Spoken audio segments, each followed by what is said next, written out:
Oh ha? Okay. Alright. At ito nga mga Super T. Ngayong araw ng Biyernes ay November 29, 2024 ay nakauwi si Super T at ito nga inuna niya ang pamimili ng paninda.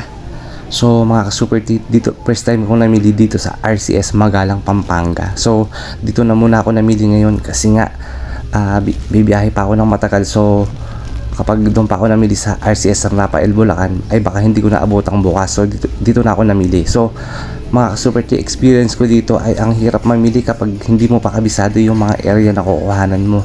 Kasi first time ko lang mamili dito sa RCS Magalang. So nangangapa talaga ako mga Super T.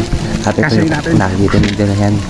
Naipit kasi ko sa daan dyan, kaya ayan, hindi ko alam gagawin ko. So yan, tagal kong ikot ng ikot kasi nga inahanap ko yung mga area. So ganun talaga. So at least ngayong araw ng Sabado ay relax na tayo. Hindi na mauubos yung oras natin sa pamimili. So ngayon nga ay araw ng Sabado, November 30, 2024 ay pagdi-display na lang ang ating gagawin.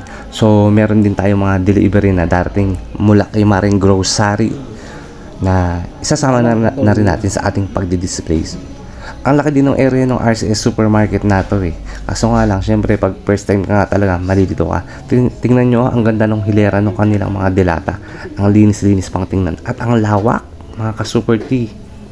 Kaso nga lang, ang hindi ko nagustuhan dito sa servisyo nila ay nung pagkatapos kong mamili, yung mga box ko ay hinayaan lang nila dun sa cashier area. So kumbaga walang nagkusa naman lang na, "Sir, saan ba namin to dadalhin?" Wala man lang nagtanong na ganun. Ako pa yung mismo nagtanong na, sino po ba magdadala nito? Kaya yun ang hindi ko gusto sa kanila.